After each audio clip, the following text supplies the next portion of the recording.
You know. Do not have so much. I have getting on prepared. All right, good morning, everyone. I'd like to call the meeting to order. Today is October 16th. This is the Louisiana Office of Student Financial Assistance Advisory Board meeting. Call to order at 10:36. May I get a roll call? Dr. Cable, present. Ms. Carlina, present. Mr. Castillo, Ms. Coleman, here. Ms. Gaines, here. Ms. Hooper, present. Ms. Lawson, Mr. Myers, Here. Ms. Miller, present. Ms. Oken, Mr. Salter. Here. We do have a quorum, and just for the record, Mr. Castillo is here. And we'll go into introductions and announcements.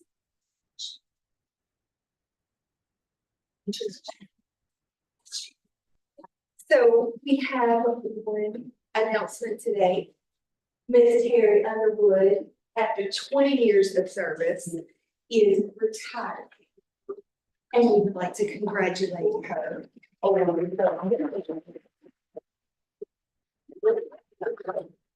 time to present. Would you like to read it as the chair?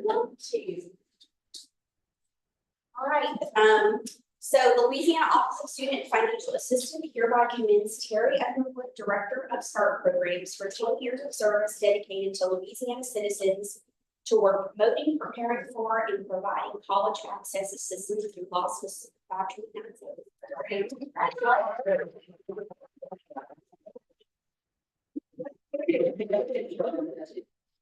Down there. Yes, in front of the nice back top.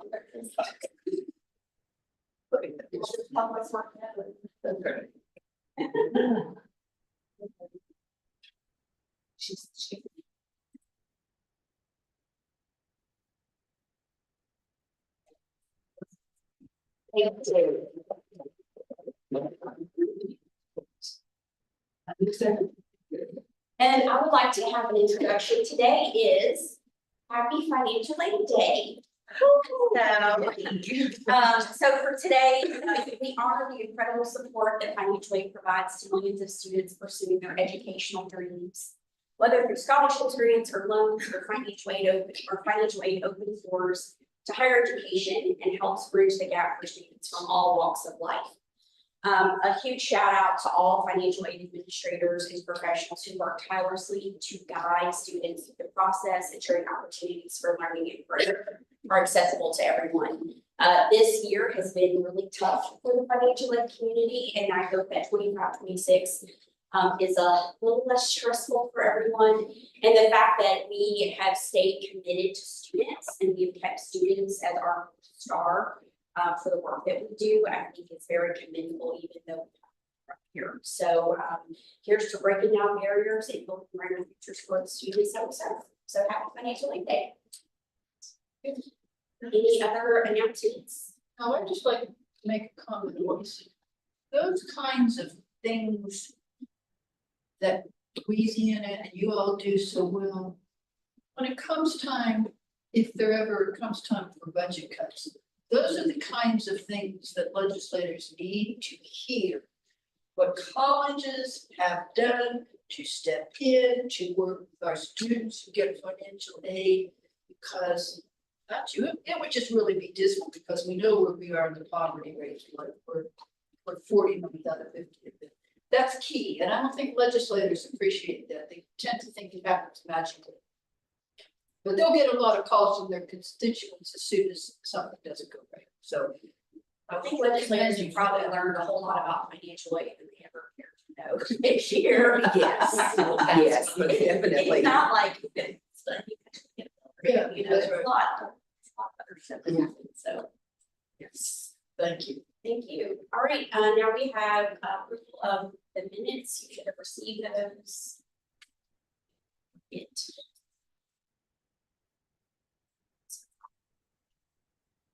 Should approve the minutes. Lindsay, can I get a second?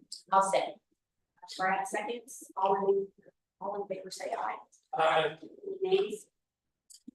Motion carries. Right, public comment.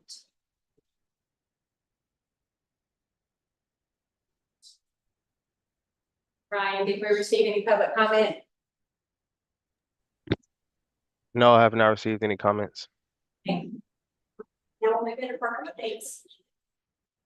Dr. UK is not here this morning, unfortunately, because she's having a big emergency, so I believe, got other staff to be help with those updates. Yes, so I believe that y'all were notified that today, in lieu of the normal updates that we do, we are going to do the budget presentation that we provided to the Board of Regents to give everybody an idea of what we provided to them. And that is in your packets beginning on page 67, if y'all want to follow along. Between Brett, Shauna, and I, we are going to walk you through what we presented to the Board of Regents on that day. This is like slides.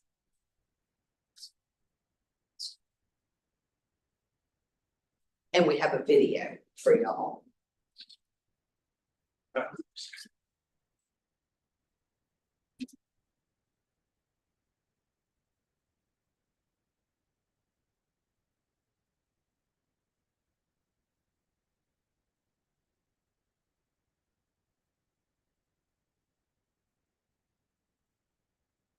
Over the past 10 years, LOSFA has seen a 175% increase in the programs we administer and a 500% increase in the population we serve. Reimagining college access also meant rethinking the way we engage the students and families we support. We developed 3 tiers of service to provide customized support. Tier 1, our intake and assistance officers, or IAOs, serve as the first line of support, answering basic questions about LOSFA's programs by phone, email, and chat.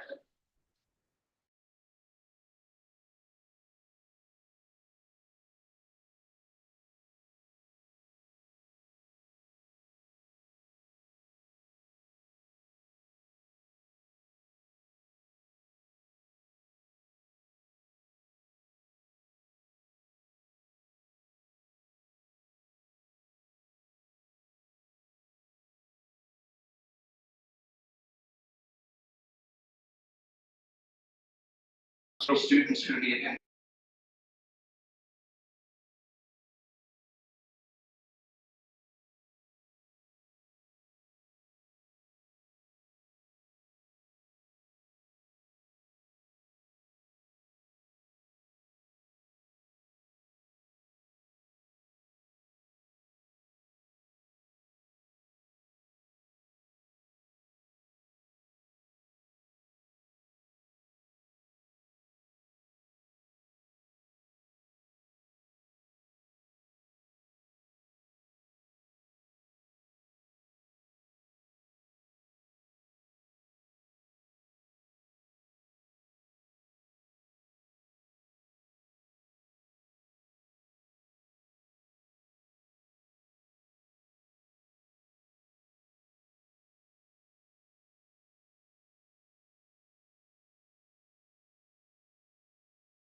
So, we believe that that says it all. The staff did an amazing job putting that together. It really tells the story of the students we served and how we served them and how we changed how we were reaching out to students in order to get the biggest bang for the buck that we had available. And then I'm gonna let Shauna and Brett handle the appropriated amounts and next slide. Okay, that's how we started the presentation at Board of Regents. So we want to give them just an overview of what LOSFA 2.0 looked like and what we do looks like. Then we went into two different slides. The first one was appropriated. The state gives us $410 million to run our programs and award, as you see, 93.7% of those funds come in and go straight back out into awards for students. We have only 1.4% of our budget is outreach and 2.1% is operations. Next slide. But the big thing is we appropriate that much, but we manage 2.0 billion with a B, as Swan likes to say, $1 billion when you add in the START assets. So once you look at that, I mean, our START program is about 80% of our budget when we look at how much we manage, and it brings our operations down to 0.4%. So we are like, we think, some of the good managers of the budget and such. But we wanted to go into, the next slide was, we are looking at budget cuts coming. And they told us at Regents to look at two different scenarios. $50 million in cuts to scholarships and what that would look like. And then a 3.4 cut in outreach and program operations. So as you can see, we showed the negatives in the red. If we have to take scholarship cuts, we're looking at 35 million out of TOPS, 14 million out of GO, which puts us back 2-3 years in our GO funding. No increase last year, and back to what it was before. Cuts in RCP, which is Regional Contract Program. And Patriot Scholarship takes a nice little cut, and GO Youth. And we were concerned, we wanted to show them who this impacts and what the impacts are. Because things like Patriot Scholarship, National Guard uses that for recruiting. They worked very hard to get an increase in the budget last year, and this would basically just be bringing them right back to where it was. Same thing, we would have less financial aid available, less outreach available. Once we look at the other side, it would be a significant cut in outreach and in operations. All students and staff would be affected. LOSFA staff, we potentially have layoffs. We're hoping that does not happen. You would have increased workloads and morale. And then the thought of students, you would have less outreach, less wraparound services, less comprehensive advising. The next slide shows you basically the exact same information, but then we were told maybe an or instead, 50 million or the 3.4. And am I correct? Right now, we're looking at that 3.34. Right now, the only scenario where we has to run is the 3.3 deduction, yes. So we know that's going to affect quite a bit still. We are working diligently in trying to figure out how we can reposition that, how we can work within our budgets and such to make sure that we affect the least amount of students negatively and the least amount of staff negatively, because we already, in our opinions, have quite a large workload for the staff we have. We have under 100 people and we reach lots of people out there. This is the result of the tax law. Yes. Okay, so So this would be next year. It's not mid-year budget cuts. What we had to do for the budget presentation was present the 24-25 operating budget. But one of the questions they had was, if you have to take a cut in 25-26, what would it look like? So that's what we did here to show them. And I just didn't hear what Brad. the This would be because of the 0.45 tax roll law for expiration. Right. Mary Ann, sorry. I regret that I can't remember this.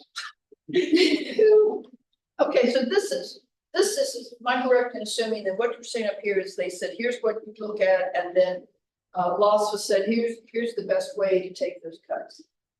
Yes and no. Okay, and then my other question is, would the Board of Regents be able to step in and say, no, LOSFA, we think you should take these cuts?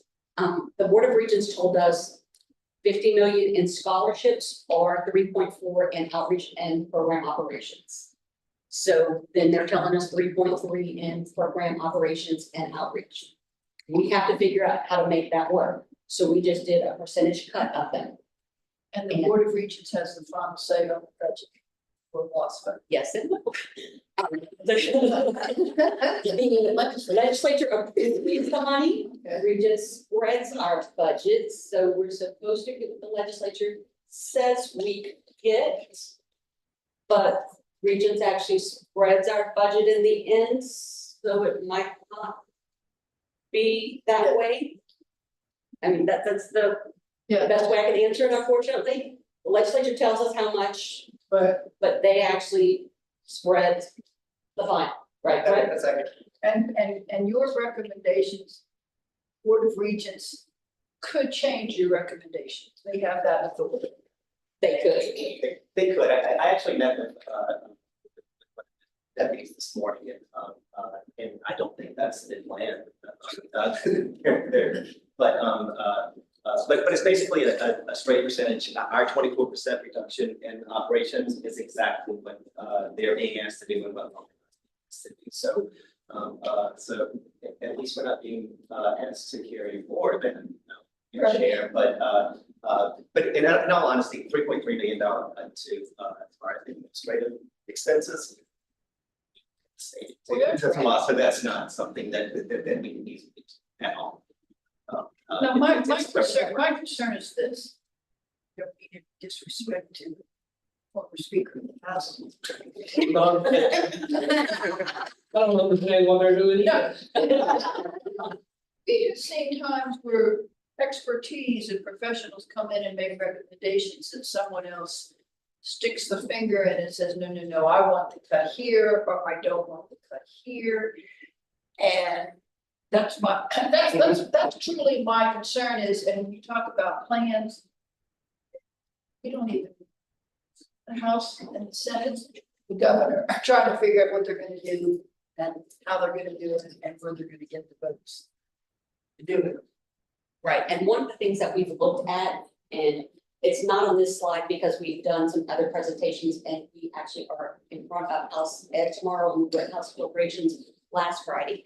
And we've looked at what this would look like. We know we serve 94,000 students or so with awards. We know, like you said, we reach 1 million people on the internet. We did, I think, 500,000 people in outreach and stuff. So what would that mean? We know we have 6, I think IAO, 6 of the other ones, 10 comprehensive. So we have a very limited staff because outreach is very tight. We don't have a large budget. I mean, if you look at those other slides, I think it was 1.4, and then once you look at all the start managers, it's 0.4. Again, it's a very, very slight budget compared to what we do overall.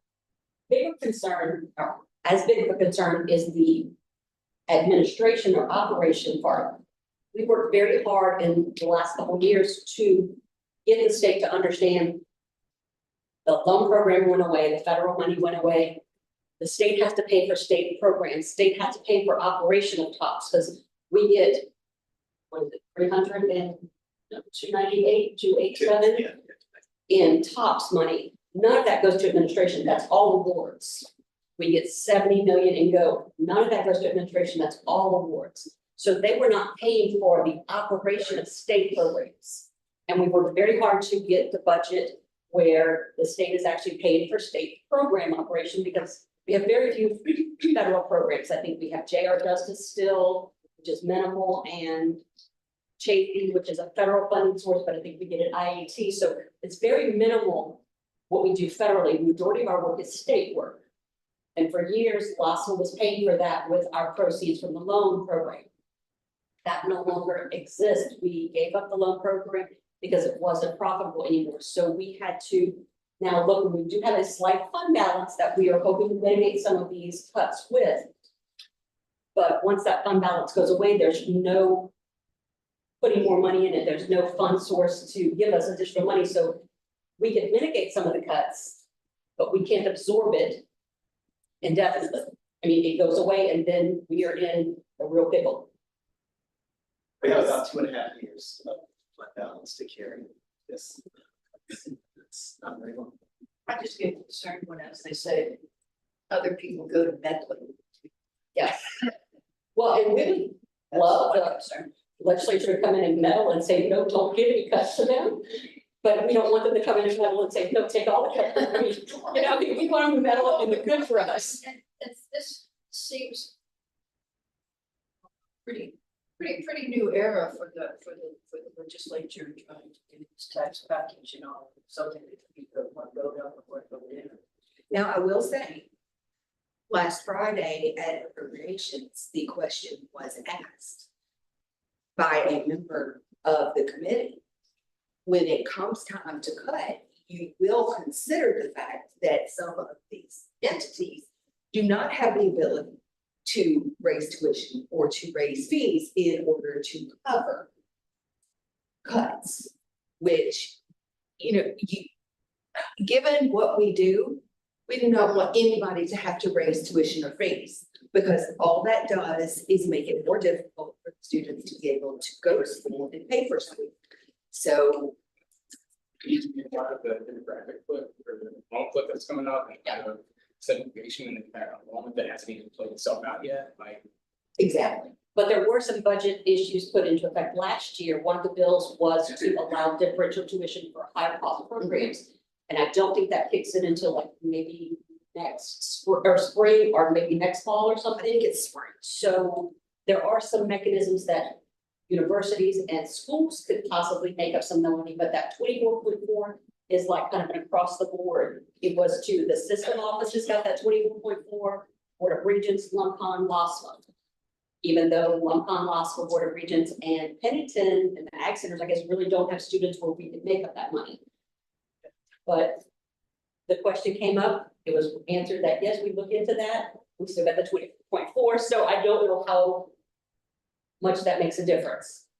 Things will become a little more clear too in November, to the fact they have a special session.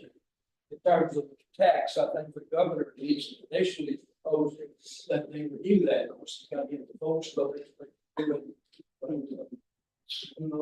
going to be. You gotta go through this exercise, because it actually. Exactly. Case. Yes. And that's what, at this point, it's an exercise, but we feel like everyone needs to know so that they know what's going on. We're not decreasing staff and laying off at this point. That's not even a hope. We are looking at, we have some funding that we can work with for a while, but it's limited and it does go away after we use it. There is no replenishment of it. So we have to use it very sparingly if possible and maybe cut down on some travel or cut down on something to try and mitigate as much as possible. Just in Foster here, so I don't see it under as a cut. It's a stat debt, so it's not being cut. That's right. But it has to be appropriated each year and So they just depends on what they agree not appropriate. yeah, it depends on, like, right now, the stat debt only has, I think, the 7.4 that was rolled over from the first year. But they did not put additional money into it except for the 10.5 that we used this year. Right.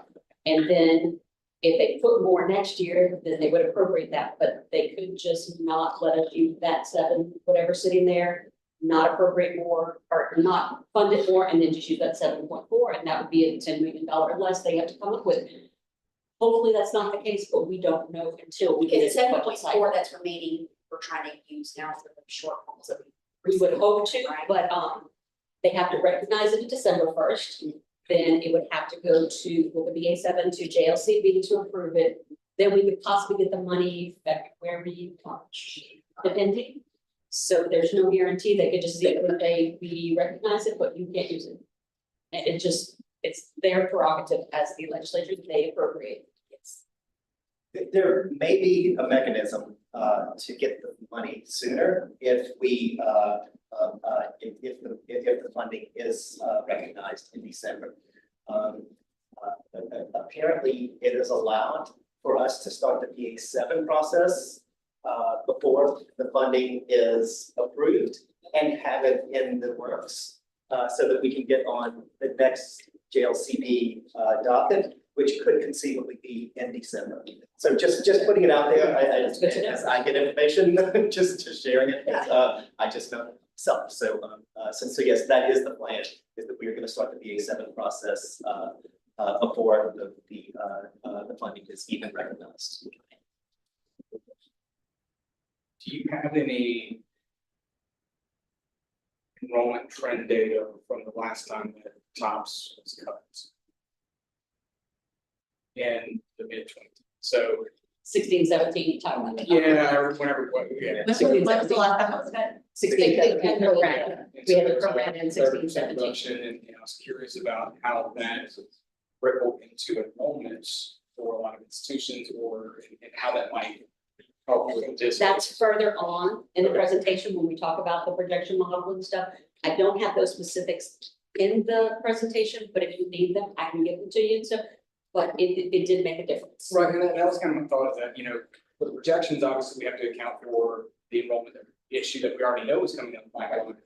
But you have a historical point of reference to show, hey, yes, this is projected, here's what happened last time. We had 12% reduction in higher education attendance, which will then ripple if this is moving. Right, and that was one of the things that we tried to explain to them. If you take a $35,000 or $1 million cut in TOPS, that will kick it into pro rata. That will. Do we know the exact percentage? No, but we know that it's too big of a cut. That will kick it into pro rata. So that has all those ripple effects. Then you have the opt-out, you have the kids who all of a sudden, they don't have to go because we're not paying the full amount, and they don't have to get a special exception for it. So it ripples definitely. Okay, the rest of the presentation is basically our 24-25 operating budget. Next slide. We talk about GO. They asked us what would be, like I said, what would be the optimum for GO? This is how the funds were appropriated at the level funding, the 70 million. There wasn't a huge differential. There were a couple of schools that either did not use all their funds, so it was reallocated, but this would be the allocation this year, which most of the schools should already have them because they've been billing them. Then if you go to the next slide, it shows the comparison year to year and how all of them show increases in both students and average award from year to year. But sometimes that's a little deceptive, because if you looked at the actual data by school, a couple of them maybe raise the award and lower this at the system level, but for the most part, they try to award more students and try to give larger awards with the increased amount. Next slide. We looked at what is the average GO grant payment and what is the increase. If you look at that bottom chart, it shows you the increase as the appropriation increases, what the average award did as well. So it showed how they increased as well. Next one. And this is the completion rates of just GO grant recipients against non-GO grant recipients. And we looked at both associates and baccalaureate, since you can have an associate's and use GO grants. So as you can see, non-GO grants a little bit better, but that could be because those kids are paying on their own, or they would be TOPS recipients as well. We do have some GO grant recipients who are TOPS, but it is the few and far between. It's not the 35,000 or so, it's maybe 3,000. So GO grant assists and helps, but you can see the non-GO grant do a little bit better. Next slide is the optimum funding. What we would need, this is the survey we send out each year to the schools to say, how much would you need if we were going to give all of your students the maximum 3,000? How much you would need based on your packaging policy? And as you can see, we're at 70 million. We need about 145 to 192 million, a significant increase. Highly doubtful that is going to happen this year, since it was level, or next year, since it was level this year, and they're looking at cuts next year. So hopefully we'll be good at getting the 70 million again. Then the next slide shows you the MJ Foster information. How year to year, the 22-23 to 23-24 comparison, you notice the acceptance rate did increase a little bit. We also had some changes. It went from last dollar to first dollar for first semester, and then last dollar afterwards. The appropriation was no longer 50,000 to, or 500,000 to props, with the remaining to public schools. It was just an allocation of across the board student choice work. And we had a wait list in one year, did not have a wait list the next year. But if you look at that red number in the middle on the right-hand side, that's the money that we did not have at the end of the year to pay all the awards that were there. So we started off this year knowing people last year did not get full payments. We could not go back and pay it out of this year's appropriation, but we were trying to get a baseline so that we could continue to ask for increases. So we wanted to make sure we had the billing amount for all the students so that we knew how much of a deficit was in the program. The next slide shows you current year as of 3 weeks ago. The numbers have changed dramatically. I think we're at 6.4 million now, or maybe might even be more than that, might be 8.4 or something. We're pretty close to tapped out. It's really, really close to tapped out at MJ Foster. It is, we get more money. It's at this point a wait and see, and we are saying we are priority funding. They have to, I think, bill by November 30th for the first P and first S, which is first semester, first proprietary term. And there is no funding that we know of yet for spring until we pay all those bills. So we're in a holding pattern for MJ at this point until we know. Can you kind of walk me through what happens to the student that occurs? State runs out of money or whatever, have these shortages. We let students, or we let the schools know last year, I want to say maybe it was February, that money was running short. That we were gonna have to pay, it went into priority funding, so we were gonna have to pay previously awarded students first. We asked the schools to bill us or pre-bill us so that we had a count of the money, but it's not guaranteed. And the schools do that to tell the students that. Amy, you could maybe elaborate a little bit more, but I'm not sure Every exactly school how. is gonna be different, but some schools can use, we have an institutional aid policy, so they can allow for institutional aid to cover fees. It's really just a waiver of tuition, but it's only a certain percentage of their recognized revenue. And they have to use it for like state mandated waivers, and any LCTCF mandated waivers first, and anything else is kind of up to the college to do. So they could, in theory, use that money to help waive or offset some of the tuition costs for students. There are other pots of money that LCTCS has, like healthcare, broadband. So depending on what the student is enrolled in, certain colleges could use any funding that they received out of the college to offset.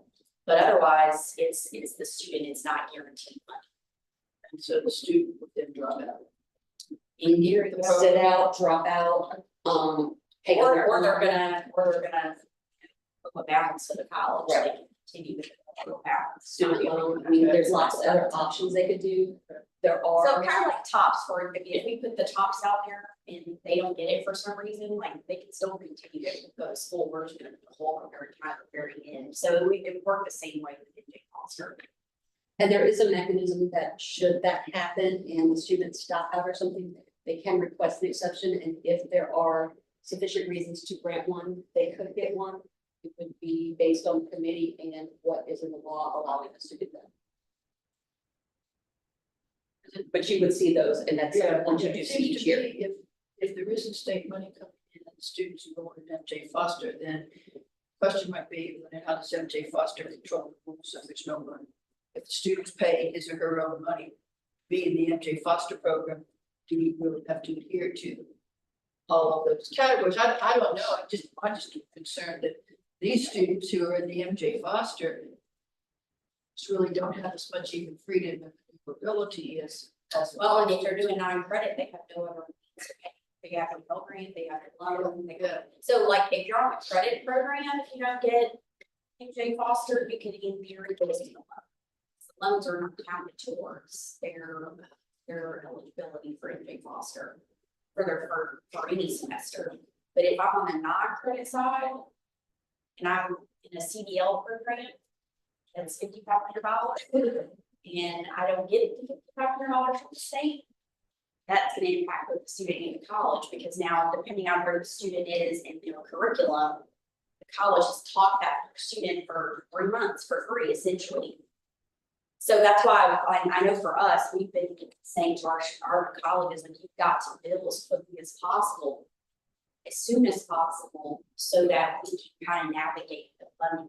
Because spring's going to look very different, right? If we hit that really close to the 10.5 by the end of this semester, nobody's getting money in the spring, not continuing or anybody. Those continuing students on the credit side may not be eligible if they have a program. But if you've got a non-credit student who needs to continue, and you've tapped out, you have no way to do it.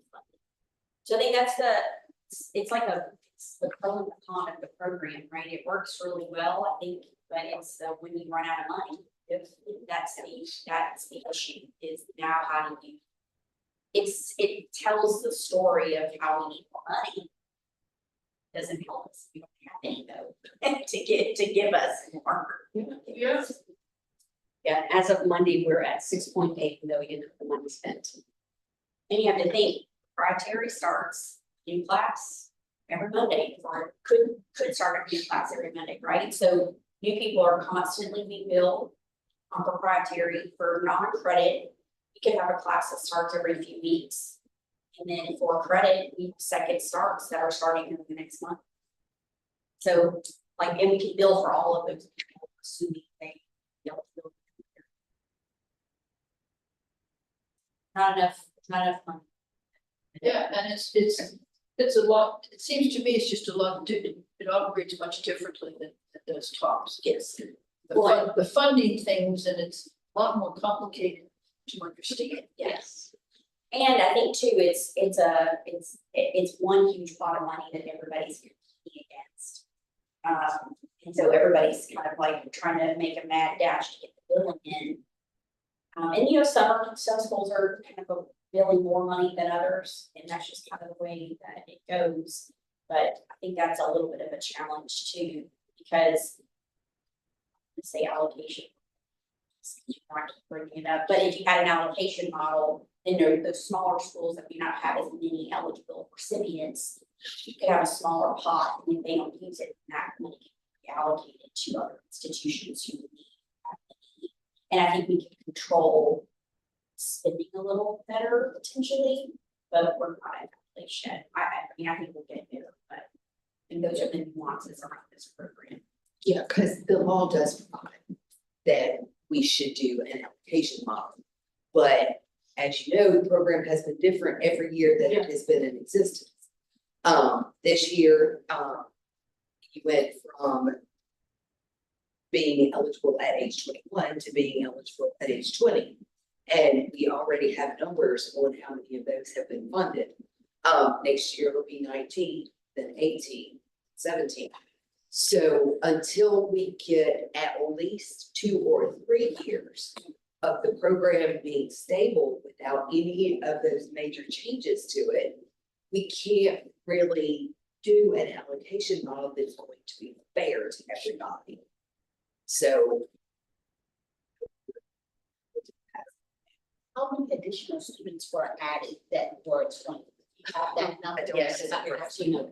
but We had, as of billing on Monday, we had 292,928 students. We get the number right eventually. As of Monday's billing as well, 235 of those were 20 girls. So it's a significant portion when you think, our oldest person, I think, is 81. So there's a range of ages and stuff, but it looks like the 21, 22, that whole range, they're right about 200 something students in each category. And 20 somethings is right there with that same and within the range. So that makes almost half of it, or a third of it right now, that young age range. Actually, 10%, yeah, 10%. Yeah. And I have those numbers. I can actually give them to you if you need to pull those together for you. Yeah. So I can share those with you after the meeting and stuff. I'll email them. I'll find them and email them to everybody. If you go to the next slide, then we go into Go Teach. This is a hot topic because we know we have teacher shortages. We know we have issues, and if you notice, the money was spent. Some schools spent all their money. So we're looking at, and I know the legislature and other people are looking at this as well. But the average award was about $2,000 per student. 541 students were helped in 23-24. Next slide. Patriot Scholarship came, same kind of thing. This has basically surpassed what they thought It has become an amazing recruitment tool from what we are told by the National Guard, because now they don't just get the tuition stipend that they get as National Guards, they also get the fee waiver. And this has just bumped up. They said that, I think there was a meeting, last week or something, that they're saying now they're looking at twice this many students. So they are asking for a budget increase, and the National Guard is asking for that to the legislature specifically. So even though we included in our budget, that's their push, and we're hoping that they get it because it's a nice little program and helpful for those as well. And that helps tremendously, and it's based off of mandatory fees, which is something the Board of Regents shows in their survey. So it's not just a hodgepodge of, oh, are we covering this fee or that fee? The Board of Regents determines which are, they get reported to them what are the mandatory fees by the colleges, and that's the figure we use for each school. These are statutorily dedicated. Patriot is a state general fund. It is allocated each year. There is no stat debt for it as of yet. Who knows if they could get enough buy-in to do that, but that's, National Guard has some pretty good pulls, so who knows with them. If you go to the next slide, here we start talking about the state and national enrollment trends. And as we saw, it's not just Louisiana, it's all of the country. And it looks like we've got some new reports and stuff. It was interesting. I just was reading some, and Connor was helping me pull some stuff together for tomorrow's meeting about how, yes, there's the 18-year-olds, fewer kids going to school. What are the pipelines looking at? Kids are making their decisions earlier not to go to college at all, to do the proprietary, do the trade schools, do the 2-year schools, go straight into the workforce, do apprenticeships and things. So unfortunately, this trend continues, and it's supposed to continue until 31, which that's a nice little distance away, and looks like we're going to continue having lesser enrollment issues and stuff. Next slide. This is what we looked at, or these are some of the factors that we know have affected the TOPS projection line. The very first one, when we decoupled TOPS and tuition. That happened at that same time when we had the program. They decoupled it, they locked it in at 16-17 rates. Now we are 24-25. You will notice later on in the presentation, it does not have the buying power it used to have. And fees continue to go up. Luckily, tuition has not gone up much, but it has gone up. So it doesn't have the buying power.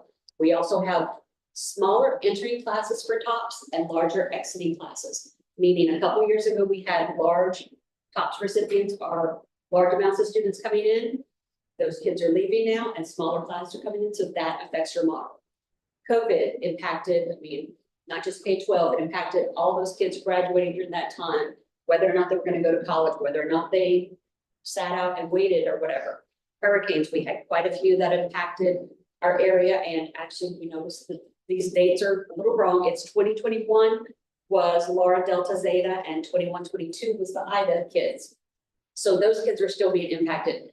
And the mental health crisis, we had a lot of issues, and we're tracking it specifically now. You can see we started tracking September 2023, 161 of our disability claims that month or that semester were just mental health. Students were stressed out, food insecurity, homelessness, increased stress and anxiety and depression. Last year, overall, 283 students got this disability exception. So it's making a huge difference. And it's a nationwide crisis. We hear about it all the time in the news. It's making a difference in our model as well. If you go to the next page, you'll see some of those things, the smaller entering class, larger exiting class. Our acceptance rates have changed. They are going down slightly, not as much as some places, but our acceptance rates are not as well because students are just not taking the award. They're not going anywhere. They're sitting out there waiting. The next slide shows you some of the acceptance and attendance patterns of top students from 14, 15 to 22, 23. And what we were able to do is say, this is our acceptance rate of the different awards. This is the kids who did not accept the award, but were Louisiana enrolled. Wait, what do you mean they were Louisiana enrolled and didn't accept the award? Well, they might have went past their 1-year deadline to accept TOPS. They might have went part-time, or they might have went into a TOPS Tech or non-TOPS Tech eligible program. If they went into a 4-year, and had only TOPS Tech. LSU Baton Rouge might accept a student, but they don't have any TOPS Tech programs.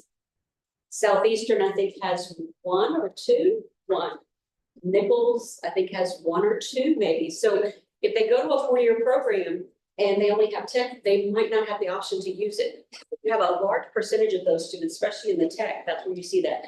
The other ones are those who went past their 1-year deadline or who went part-time. TOPS doesn't pay for that. If you wait until after that deadline, you lose your TOPS. Then we had a nice little percentage, unfortunately, that went out of state.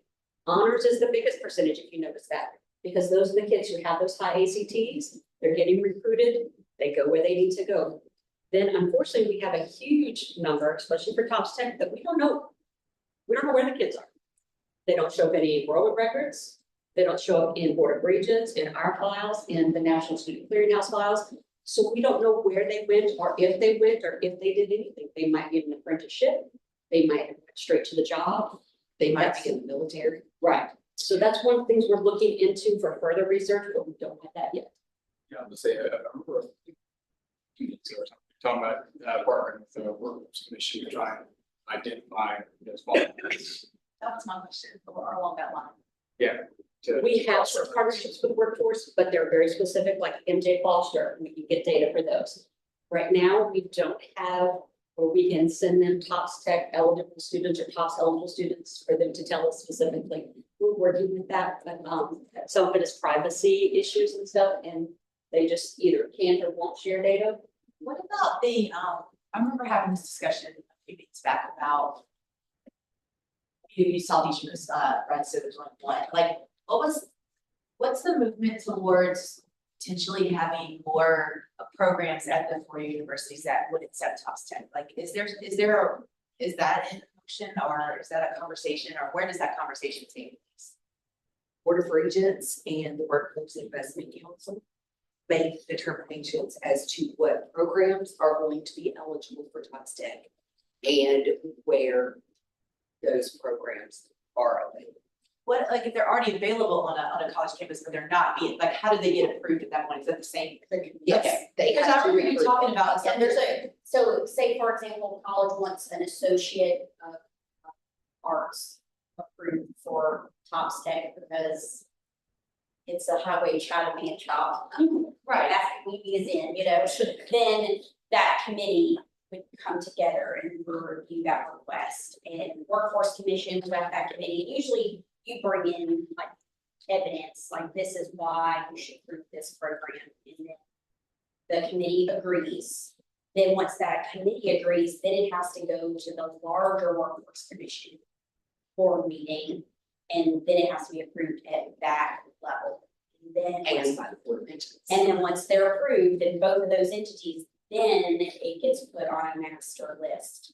I can tell you that the ones that we approved last year still have not been approved by the workforce commission because That's why. they have not had a meeting. So that was where I remember something was going on, that's what, there was. They still have not.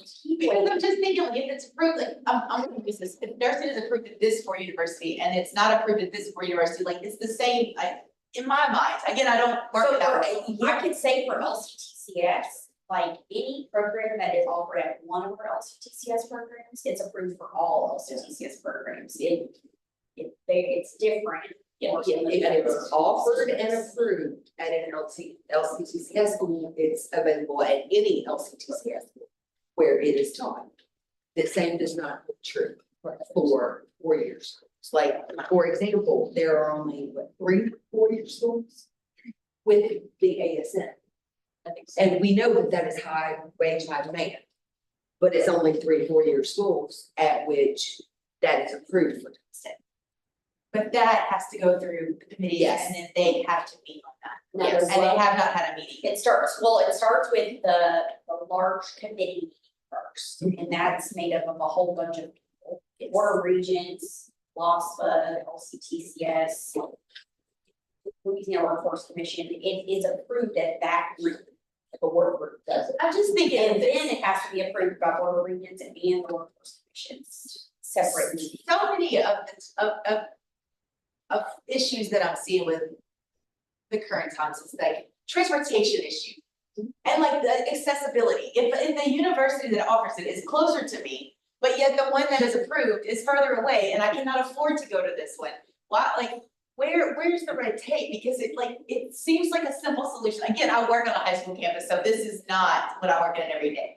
But I'm listening to it and it's like, if the numbers are dropping, we don't know where they are, they want to access it, but they cannot afford to access it. But yet the funding is there. You just have to go here, but yet you don't have the means to get there. I think too, for just Tops Tech, just in general, even regardless of that approval process, Tops Tech is wildly underutilized Yes. as the institution. And that hurts me And that's very obvious.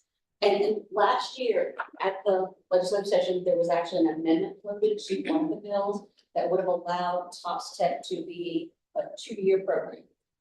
Period. No matter where you Any went course to. of study. And it If you went to, well, the bill didn't pass. I don't think the amendment ever made it on because the bill kind of died because of other things. Well, the bill that was introduced in, I want to say, 3 weeks before the session ended. The author of the bill that it was added to in concept in committee. Yes, it was added in concept in committee. By the time it was heard a second time with the actual language, the author had decided that we need to take it off so that this bill can pass.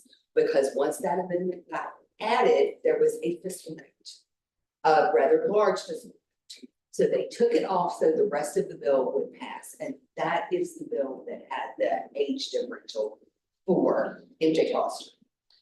Yeah, looking at the broader perspective too, the ACT scores are down and more students are qualifying for the Tops Tech. When you open up with the work keys ability, when they need the work keys, going into the workforce, like that is beneficial as well. And so more students are eligible, but yet they don't have enough programs or they don't even have enough knowledge about it. I mean, like and y'all are working really hard on y'all changed a lot of things here, like on the website and all of this, just the awareness of the Tops Tech. But like even if it becomes a stepping stone for some, they don't even know where it is to access. And then, okay, so we're gonna push it, but then, oh, by the way, we only just have this. This is it. Like for me, it's like, we can push it, but we need to make sure that the awareness is there. I'm talking about on a high school campus, like. It's 100% agree. I agree. Yes. I think too, for even someone, whether regardless of the path that you're on, Jumpstart or not, if anybody qualifies for Tops Tech, you can still go to college and go to tier. Tier is a viable option, and I think that is not the message. And even if you're a Tops opportunity, go to a 2-year. Right.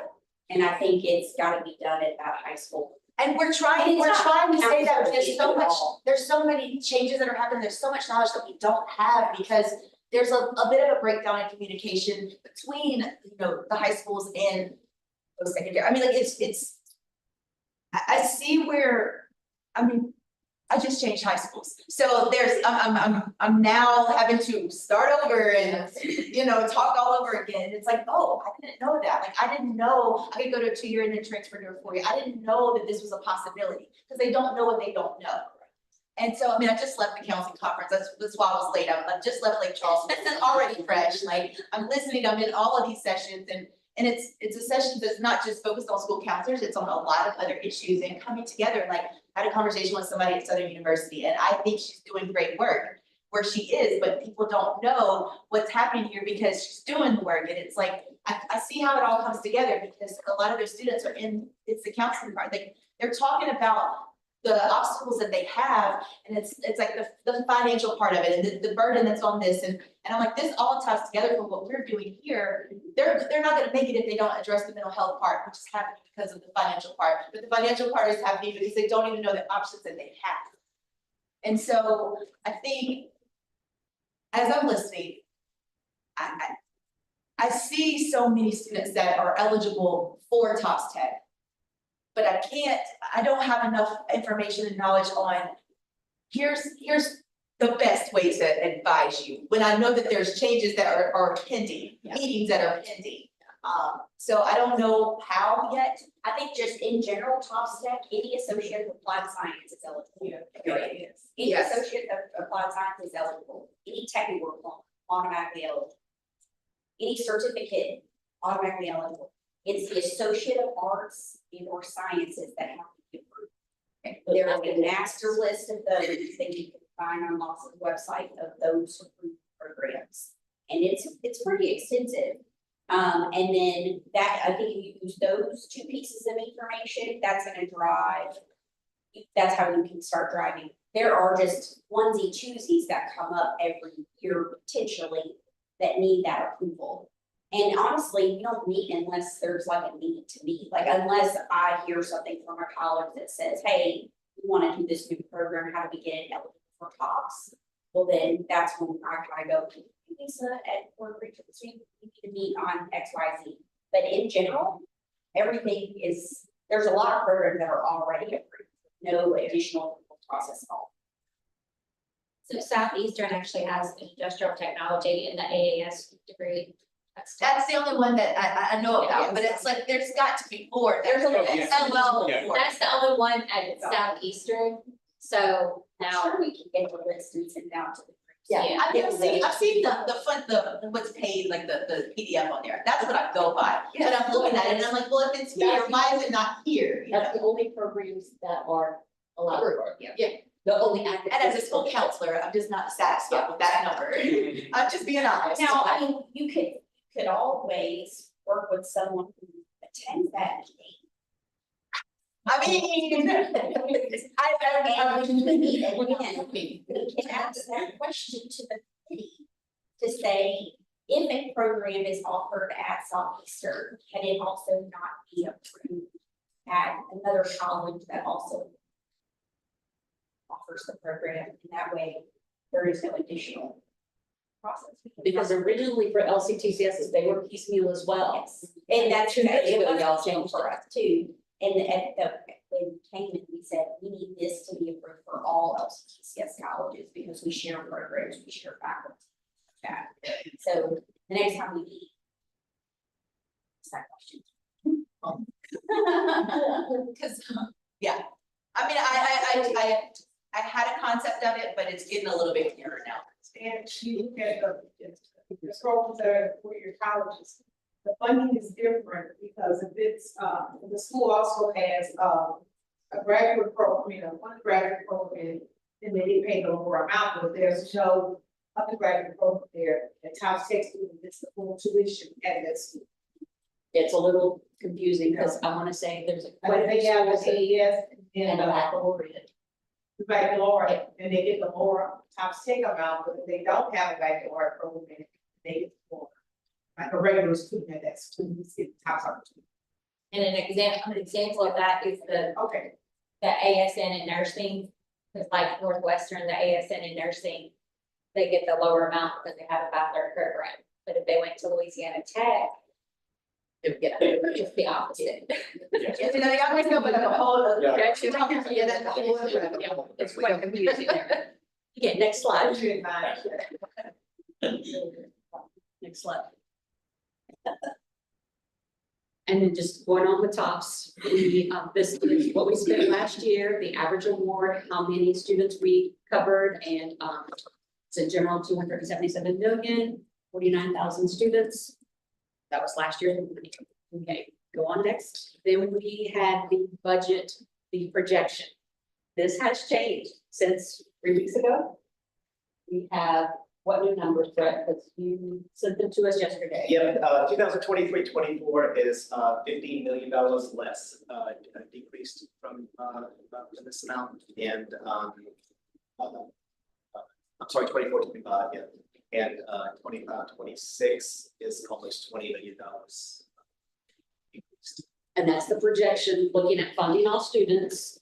So those projection reasons that we showed earlier, the reasons it changes and stuff, the enrollment cliff, all the different reasons that has changed the model. And what we look at, correct me if I'm wrong, is actual students that were paid prior years with the retention factor into it to determine what the projection is going to be. And that's a basic quick. There's other model or things that go into it, but that's a big thing. Yeah, prior year payments. So we were able to, with the fall payments that have been made, redo the projection and update it. Now, Zed, compare it like and like in terms of building from year to date, so like, if there's an institution that has a build. That's taken into Yeah, that's exactly what it is. And what we're very close this year, 0.9 or something like that. We're right at 1% less than we were last year. So even last year's 3% decrease is going to be much less than that. It's certainly less than the 7.2%. And like these projections, you said it's gonna be updated, but what I'm seeing on here is that your subtotal for your number of students is continues to be increasing over the next few years. Despite, we know, with the possibility of decreasing, it is the updated projections going to account for that decrease. It's going to show a smaller increase, just out of pure conservatism. It's easier to give TOPS money back to the legislature than it is to request more from them. So we always guess a little more. We just don't need to guess this much more. Right. We need to true it up. That was kind of my, you're listing all these reasons why there's gonna be a fall off, but then you're showing projected enrollment climbs in the next 4 years. So. And that's what, if you look at 24, that was still projected at this point, because this was back in March. So now we have actual, it's right at 49, almost 50,000 students at 277 million. This year, the new numbers will go different, and like I said, we're gonna show a slight increase, but it'll be more like the 49,000 to maybe 50,000 instead of all to 55,000 and stuff. Gotcha. So there are those differences. Next slide. This is going to show you that buying power I was talking about. Years ago, that's before they locked it. Before they locked it and stuff, tuition, as it would increase, so would TOPS award amount. Okay. Okay, so all of a sudden, if you look at annual tuition and fees, and now TOPS only pays tuition, not fees, but if you look at annual tuition and fees, it's covering anywhere from 50 to about 72% or so. I think one is 85% of tuition and fees. That is, most people think, oh, TOPS, you have TOPS, you can go to school for free. Most kids are still having to come out 50% or so, 70 or 30 to 50% to just register to go to classes. That's not eating, that's not getting there, that's not living there, that's not books or anything. This is just to register to sit down and take a class. So we know that because of that lock-in tuition with TOPS, the buying power has gone down on TOPS. If you go to the next one, and you look at cost of attendance across the board, this is when the legislature always says, what'd you do to those numbers all of a sudden? Okay. All of a sudden, now we're looking at TOPS coverage for top cost of attendance. That's including the room, the board, the transportation, the books and everything, maybe 20–25%. So kids are still having to take a lot of aid out and find a lot more aid. And we know that, and it's only going to get worse if they make cuts and we have less outreach and stuff like that. So that's one of the things we're trying to show them with these slides, the legislature and the board of regents and everyone, that these are the situations currently that we know with these students already. We know the buying power has decreased. If you make more cuts and you change our budget and stuff, it's going to get worse. So if you go on, the next couple slides are just the programs. And these are prepare. We always show you this. This is the different promote prepare programs, these statistics, and then this year's budget. The next one is the providing one, which once again shows the programs, the statistics, and the current year budget. And then if you have any questions, or this is the next one, tells you our technology we use, all the different methods. And that's the end of that presentation. Any questions? Any more questions? A lot. It's a lot, yes. Yeah, I know everybody knows this. Christie is the exception in her profession. Yes, we are Yeah. well aware. And so if this woman doesn't understand and has a lot of questions, just think about I'm sure you're the person they come to answer the questions. What they happen. And the other thing, it seems to me, was TOPS, because it's going way back to, we're still living with the old myths and legends about TOPS, Yes. where you had a college president say, well, When I finish, raise your hand if you've ever heard this. Well, you know, when Tops came along, I went and out to the parking lot and I saw that all the cars then by students changed to BMWs.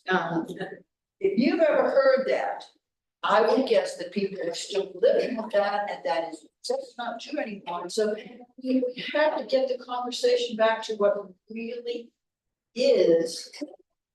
And it's no longer, well, students are using their Tops money to go buy BMWs. Well, that's why those last couple Still. slides show that buying power, that's a huge eye opener a lot of times to legislative staff and legislators and even board of regent staff when we show to them. They're pretty much, when leaving, it only covers 50%, it only covers 80% of getting in the door and sitting there and take a class. I got challenged with that by a parent this year, like, "Bill, what do you mean it's not fully funded, and like, to full amount of tuition, like, when did that change?" And I was like, 2016? No, that's what I know now, at 16, I didn't know, I was like, it's like almost a decade, right? And, you know, when we do have the opportunity at the legislature, we do explain that there are very few key students who are in a situation of over award to where they're gonna get anything back from the school, a refund of some sort. Those are very few and far between. And those are the students who are either extremely smart and have gotten all kind of institutional scholarships.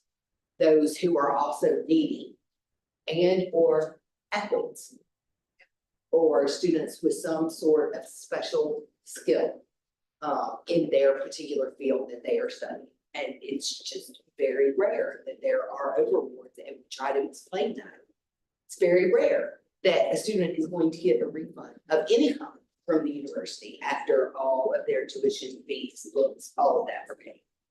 Yeah. But we try to dispel that assumption. It's big right now. Oh, I didn't realize how big it was until it snowballed with that first, when I said no. And I mean, I just was telling it because I know it, but I didn't realize that like, it wasn't, hey, on the news, hey, this is how it is now. Well, I mean, it's crazy. Anecdotally, I'll tell you, Brad's looked at my daughter's paperwork because she goes to Southeastern. She has Tops performance. She has an honor scholarship at Southeastern. She got a small Pell this year. And even living at home, I had to come out almost $600 to $800 out of her start account to get into class and go to school. I mean, that's crazy. And she's got the middle Tops and an honor scholarship, and still, I mean, luckily, because I work here, I knew about START programs. I started saving years ago. I'm able to fund hers, but there's so many kids who just have no clue. I mean, it does not cover everything. Everything we do, I think, is counterintuitive. Yes, agreed. I mean, it doesn't cover everything by a long shot. Well, cut your budget, but we need more people. Be educated to go to work, but we keep having money to help. Like, you know. So then I'm sitting there having a conversation and I'm trying to explain it, like blow it, they can't comprehend everything that I'm talking about. Like, but they're just trying to pass the classes to get out of high school, you know, and then explaining that concept is just not boring right now. Yeah. I just wanted some additional information. At some point, I don't remember what year, when you enrolled in college, you only had to pay up to a certain amount of hours. And then after that, the additional hours were, what year did that take place? I asked the question. I didn't know it had changed. A couple of years ago it was, because It was like almost 10 years ago too. It was all around the same time. yeah, it was close to that same time. It was Now 12 it years. is, Yeah, no, they don't do that anymore. right, if you did So 12 I'm hours full time and you took a few hours, that's what my daughter does, 19 hours. Yes, semester, so we paid extra credit fees and stuff, and I'm like, really, we need to take 19 hours time? So, I mean, It's like, great, you're taking 19 now they hours. don't do that. No, exactly 19. Anything over 15, you pay extra, I wouldn't say it was around that, like mid. close to that same time. Okay, so it all, you know, depends on the college, you know. Yeah, but So now, Jack at 12, something like 15 and stuff, so. Well, and then I'll say a huge amount of variance, it really occurs up to 12 hours. After you get to 12 hours, most institutions, the cost differential is negligible between 12 and 15 hours. Right. Usually like $200 more. So you can take an extra class for $200, whereas if you go from 9 to 12 hours, that's an extra $1,500, $2,000. So once you get above 12 hours, then the cost kind of becomes inevitable. So encourage students to try and stay on track at 15, just to save themselves an extra semester cost. But I used that when I was in college, because I took, one semester, I took 21 credits. Because I took a summer class and a 3 weekend class, so really it took 18, but I was trying to maximize it. I did that, like mathematically, I finished in less than 3 years because I knew I was gonna get my master's, I knew I was going on. This is what I'm going to do, but it was because of that. So when I went to say that to them, I know like, oh no, it costs us money now. And so like, that was the way that I would tell people this too, like, because you're gonna build in, if you don't wanna drop down, it's like, don't take 12, drop a class, and take 15, and then 18, whatever. So that for me was a very hard shift. Also that. Yep. Did you have to have permission to take 21? I did, so, but that one, I did take, I just wanted to make sure. I did have permission. That was a huge exception. I had to go through a lot of red tape to do that, but it was because it was a death and dying class, and it was a 3 weekends that started in like before the semester started, but it fell into that semester. I did have to do that. But the other ones I did take were like 19, I did have other semesters, but that was. If you're 19, now they'll make you, like your council has approved or something. Because that's what my daughter I did have to did. have, yeah. Yeah, big world. All right, we are to old business now. Old business that LOSFA advisory consider final rulemaking to amend section 315. To add the applicable interest rates for the start savings program for the 2023 calendar.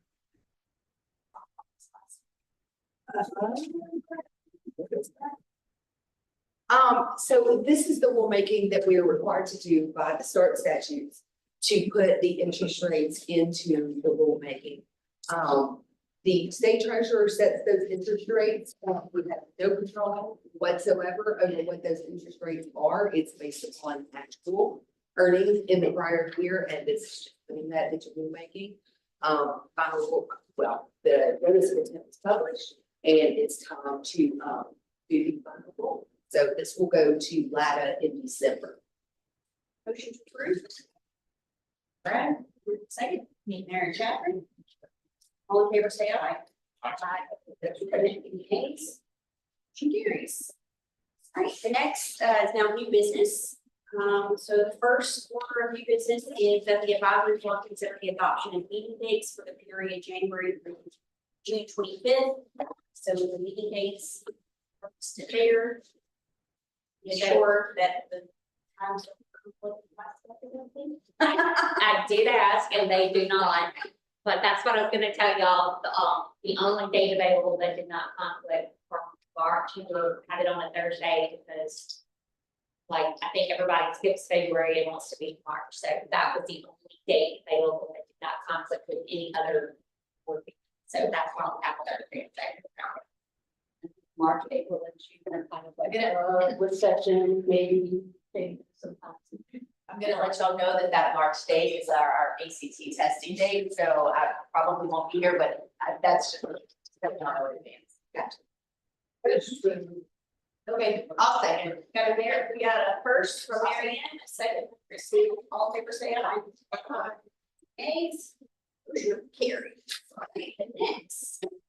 And that the LOSFA advisory board consider the attached request for exception to the top statutory provision that requires a student to complete a home study program no later than the conclusion of the 10th grade.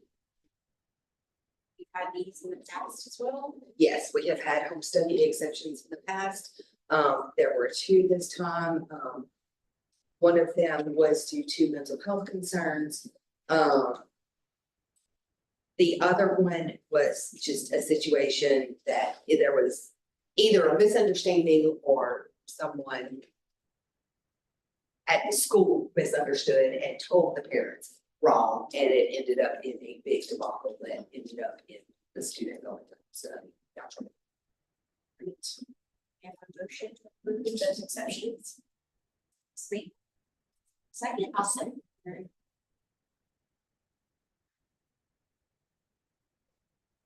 All right, all in favor, say aye. Aye. Any nays?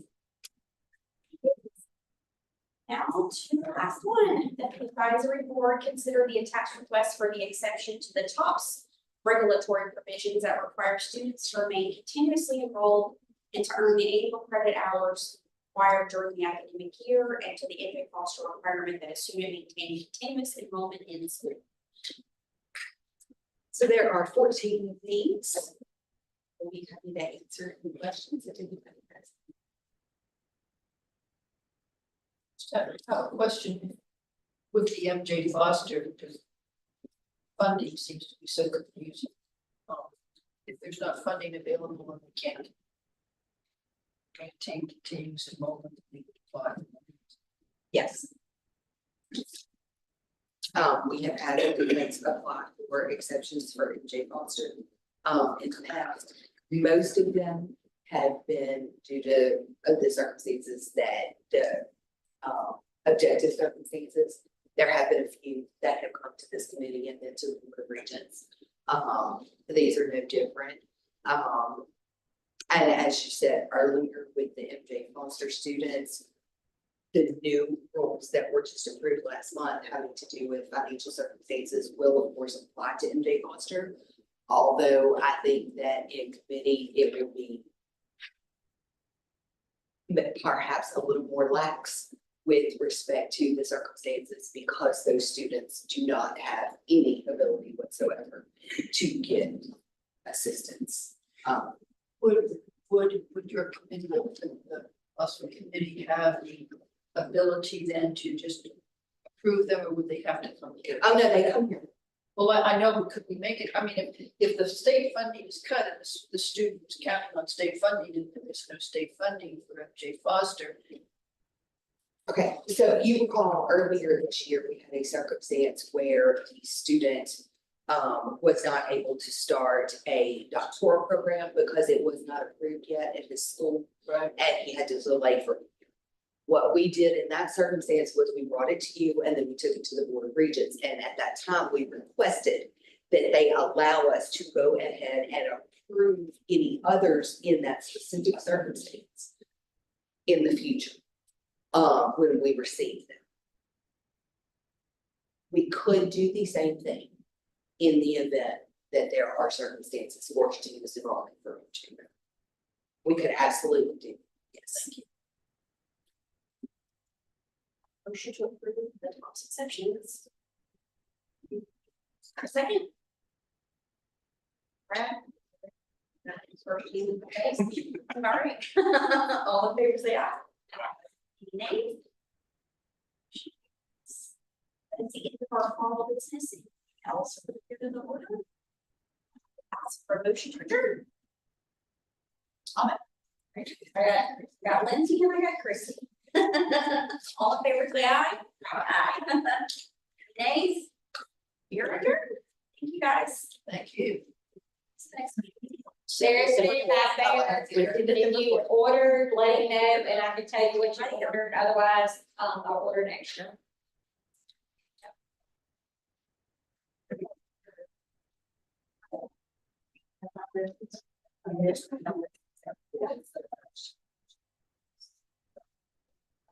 I